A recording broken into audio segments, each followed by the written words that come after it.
lu jong pi bla pun mong balay kum ne ngalong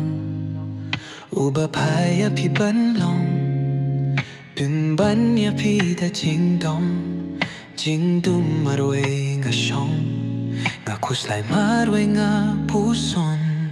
what page ngay nanga yang ngaum dong ba pilong hima pi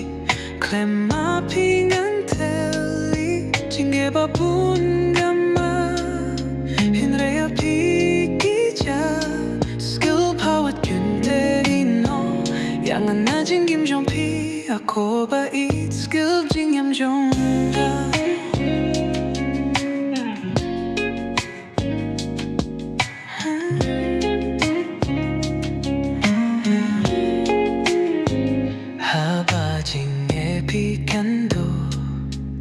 ngam don hasinda minta nanga pijay kum no ban le marwe nga kuslay ngam laban patay hang nga kwa jing shai bait man pun mo ta lele ya ping amo what pejay nanga yang ang don ba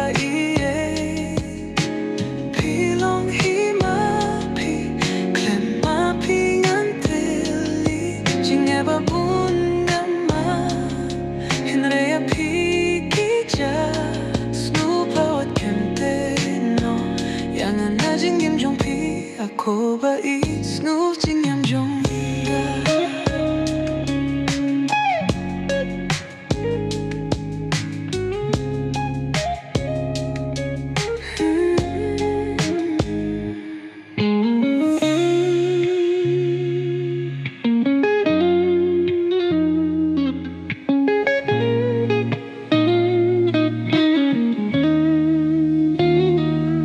what page ngay nang yang ông don ba